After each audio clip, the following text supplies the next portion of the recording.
I'm going to play for you a video clip of what Michael Wolff said Epstein told him was in the safe and what he showed the author was in the safe.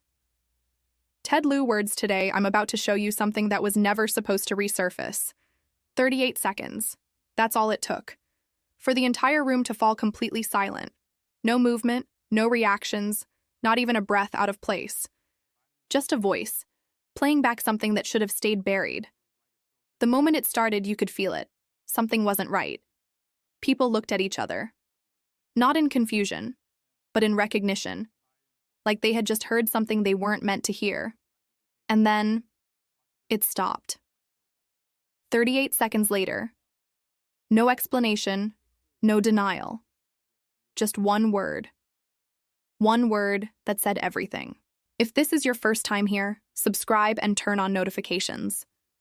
Because moments like this don't just happen. They get uncovered. Libertarian think tank Cato and their analysis on violent extremism and the right rising in extremist acts. I'd like to enter that into the record. Without objection. Thank you, and I yield back. Gentlelady yields back. Gentlelady from Wyoming is recognized. Just very quickly, Director Patel, thank you for being here, for your service to this country, and for the transparency that you have brought to the FBI and for the American people. Transparency that was absolutely non-existent in the Biden administration and FBI. I believe that you might have been asked earlier about whether you had had an opportunity to visit with any of Epstein's legal counsel. Were you asked that question earlier? I think so. Okay. One of the legal counsels or legal fixers for Mr. Epstein was Stacey Plaskett, the Democrat delegate to Congress from the Virgin Islands. So perhaps for those on the other side who are interested in talking to Jeffrey Epstein's attorneys, they could sure visit with one of their own colleagues. I want to focus on something that I think is very important that has not been addressed enough today, and that is related to the consequences of the Biden open border. One consequence of the Biden border crisis is the impact that it continues to have on our tribal communities, with the cartels taking advantage of our open borders, the Mexican drug cartels, by infiltrating our reservations and bringing violence, drugs, murder, trafficking, and more. Last year, when I questioned the Attorney General Garland about what the DOJ was doing to protect these communities, he simply deflected responsibility and said that Congress had not appropriated sufficient resources for them to be able to protect our tribal communities. Mr. Patel, what is the Trump FBI doing to counter the drug cartel infiltration and other violent crime targeting our Native American communities? Thank you. It only took more than half of this proceeding to talk about one of the priorities that the FBI has, which is crimes on tribal lands. Every single crime that we have been talking about, whether it's child predators, human trafficking, narco traffickers, murder, they all happen on tribal lands as well.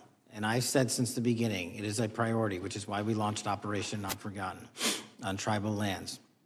And I'm the first FBI director to meet with the staff and tribal leaders here in Washington, D.C. and elsewhere, and invited them into my office and headquarters to see them, because I need engagement with tribal leadership, and I need our police and FBI agents to be engaging with tribal leadership. Otherwise, we're not going to break through. We have 1,900 Indian country cases open right now. We've got 600 indictments this year alone.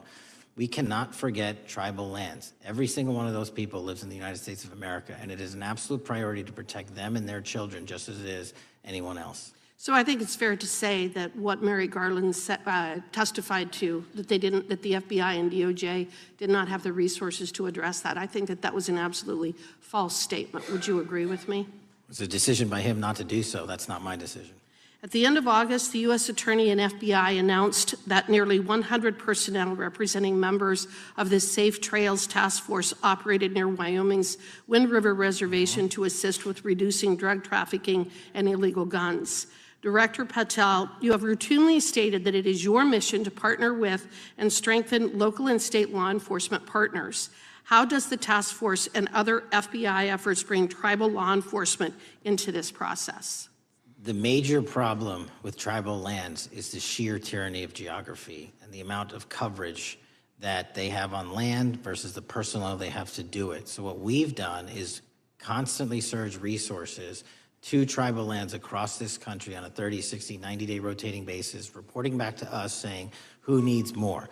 And what we found is that most of these lands can be assisted by our counter-UAS program, our drone capabilities, and we're going to do it because what's happening is the Mexican drug cartels are literally flying overhead, dropping their cargo, their narcotics onto this land where no one's looking, and then it's being disseminated to children, to youth, to adults on that land, and killing them.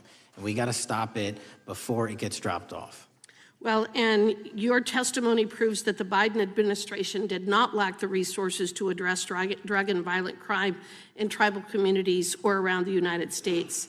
It instead expended and wasted these resources investigating parents, Catholics, we now find out Turning Point USA, the RNC, and Republican organizations, rather than protecting our Native Americans by closing the border. Is that fair?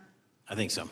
Wonderful, thank you. And I do appreciate the work that you've done in this regard. I was previously the chairman of the subcommittee on Indian and Insular Affairs with the Natural Resources Committee, and safety and security on our reservations and for our tribal members has been one of our priorities, one of my priorities, and I very much appreciate the work that the FBI has done. Let me know if there's anything else I can do to help you, and with that, I yield back. I will, ma'am. Gentlelady yields back. The gentlelady from Georgia is recognized. Thank you, Chairman, and thank you for coming in today, Mr. Patel. In the past few months, the country has experienced a string of horrific, high-profile attacks that have been motivated by racial hatred or political ideology. Shooter attacked the CDC headquarters, firing hundreds of rounds and killing a police officer. An arsonist set fire to the Pennsylvania governor, Josh Shapiro's residence, with the governor and his family actually inside. Minnesota House Speaker Melissa Hortman and her husband were assassinated earlier this year. Clark and Charlie Kirk was murdered last week. Bomb threats have been made against HBCUs and the DNC, and just the list goes on and on. I only have just a few minutes today, so I don't want to take a lot of time to go into all the countless and devastating violent crimes and incidents that have happened at our schools or on our streets and in our communities that have just been happening all year long. Mr. Patel, just yes or no, is this type of political violence ever acceptable in your eyes? No. I'm glad that we agree that these heinous acts designed to instill fear and division in our nation are never, ever acceptable, yet each of these incidents has recently taken place under your watch.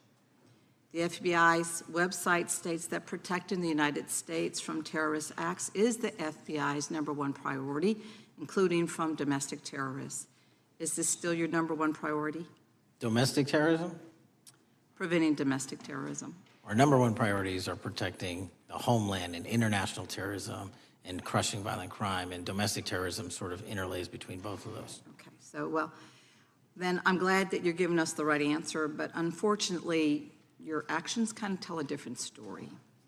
Earlier this year, you granted the ranks of the FBI's Domestic Terrorism Operations Section.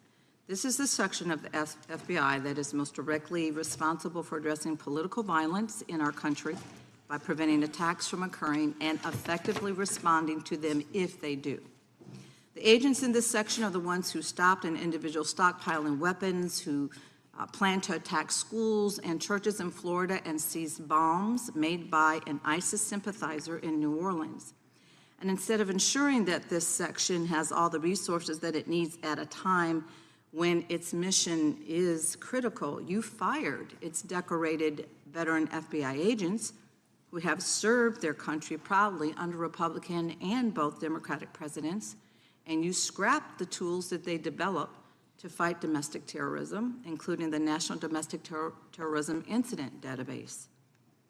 I mean, most of that is just not true. We have 1,700 current DT managed programs. We're up 300% in in the amount of cases we brought against nihilistic, violent extremists, including 764, wishing to harm our children. The FBI and the men and women are getting after that problem set more than ever because I've unleashed them to do so. And any insinuation that these tragic occurrences across the country are somehow singularly my fault or disgusting because that watershed goes Mr. down to the Patel, men I'm and going to women at the reclaim my FBI, time. Mr. and Patel, I'm they going are to not reclaim my time. responsible Mr. for it. Chairman, I'm I'd happy like to to work enter with a you unanimous to consent- get them what they Gentlelady, need. Consent gentlelady request. controls the time.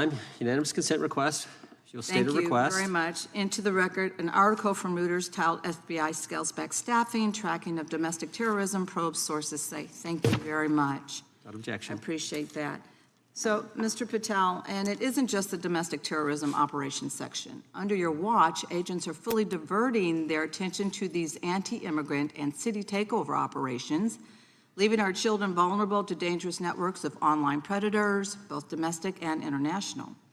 You pulled more than 120 FBI agents from their normal duties to operate sobriety checks and conduct traffic stops, exposing the FBI's fleet of unmarked cars and thereby making it harder for the FBI to combat violent criminal gangs, foreign intelligence services, and drug traffickers in the process.